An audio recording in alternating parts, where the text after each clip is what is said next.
আজ করব এই গরমের একেবারে উপযুক্ত একটি রেসিপি, যা কিনা আমরা সকলেই কিন্তু শুক্তো নামে জানি। আর শুক্তো কিন্তু অনেকেই অনেক ধরনের অনেক রকমভাবে করে থাকে। আজকে করব আমি সম্পূর্ণ একটি আলাদা একটি রেসিপি এবং খুবই সহজ। আজকে বানাবো শসা দিয়ে শুক্তো রেসিপি। শুনে একটু অবাক হচ্ছেন যে শসা দিয়ে শুক্তো হয় কি না। হ্যাঁ, শসা দিয়ে শুক্তো হয়, আর সেটা কিন্তু খেতে অতুলনীয় হয়। তাহলে চলুন রেসিপিটি দেখে নেওয়া যাক। প্রথমে আমি 3টে শসা নিয়েছি মিডিয়াম সাইজের, আর কিন্তু প্রত্যেকটা কিন্তু একেবারেই কচি শসা। এই শসাগুলো থেকে পাতলা করে খোসা আমি ফেলে দিয়ে পিস পিস করে কেটে নেব। আমি এইভাবে কেটেছি, আপনারা চাইলে আর একটু সরু করতে পারেন, তবে এইভাবে করলে কিন্তু খেতেও ভালো লাগে। অন্যদিকে হামালদিস্তার মধ্যে নিয়েছি সাদা কালো সর্ষে নিয়ে এইভাবে আমি গুঁড়ো করে নেব। তবে একদম কিন্তু মিহি গুঁড়ো করবো না, এরকম একটু হালকা হালকা দানা ভাব থাকবে। আর এইদিকে নিয়েছি মটর ডাল, আগে থেকে ভিজিয়ে রেখেছিলাম। এইগুলোকে আমি শিলের মধ্যে বেটে নেবো, তবে আপনারা চাইলে মিক্সিতেও বেটে নিতে পারেন। সাথে কিনা আদা আর কাঁচা লঙ্কা দিয়ে আমি মিহি পেস্ট বানিয়ে নিয়েছি। এরপর একটি পাত্রে নিয়ে তাতে পরিমাণ মতো নুন দিয়ে খুব ভালো করে মাখিয়ে নেব। খুব ভালো করে মাখিয়ে নেওয়া হয়ে গেলে কড়াইয়ে পরিমাণ মতন তেল দিয়ে নেব।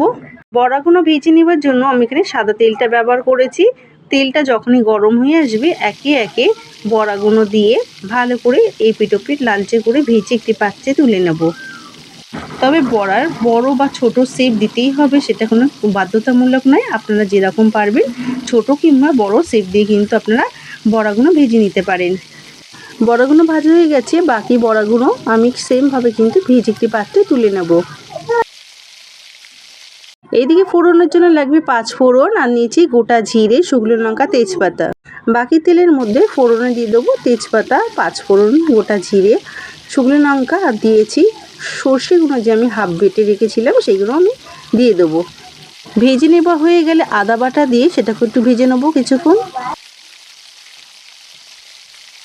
ভেজে নেওয়া হয়ে গেলে আগে থেকে কেটে রাখা শসা দিয়ে খুব ভালো করে সব কিছুর সাথে মিশিয়ে আবারও ভালো করে কষিয়ে নেবো। এটা হাই ফ্লেমে কিন্তু আমি কষিয়ে নেবো। আর এখানে শসা থেকে যে জলটা ছাড়বে সেই জলেই কিন্তু 70% মতন শসা এখানে সেদ্ধ হয়ে যাবে। হয়ে গেলে দিয়ে দেবো স্বাদ মতন নুন দিয়ে খুব ভালো করে আবারও মিশিয়ে নেবো। এরপর মিশিয়ে নেওয়া হয়ে গেলে ঢাকনা চাপা দিয়ে মিনিট 5 মতন রান্না করে নিলে কিন্তু এখানে সুসিদ্ধ হয়ে যাবে শসাগুলো। আর এদিকে নিয়েছি 2 কাপ মতন দুধ, আর নিয়েছি 2 চামচ মতন ময়দা, আর নিয়েছি আদা বাটা। সেটাকে সব কিছুর সাথে মিশিয়ে নেব। মিশিয়ে নেওয়া হয়ে গেলে শসার মধ্যে দিয়ে খুব ভালো করে মিশিয়ে দেবো, আর দিয়ে দেবো বাটি দেবো হাফ বাটি জল, দিয়ে দেবো স্বাদ মতন চিনি দিয়ে খুব ভালো করে মিশিয়ে দেবো।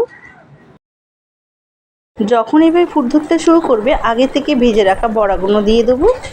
যদি শুক্তোর ঝোলটা চান তাহলে কিন্তু বেশি ফোটাবেন না, এভাবে কিন্তু মিশিয়ে কিন্তু গ্যাসের ফ্লেমটা অফ করে দেবেন। আর যেহেতু বড়াতে কিন্তু অনেকটা ঝোল শুষে নেয়, তাই কিন্তু বেশি ফোটানোর দরকার নেই।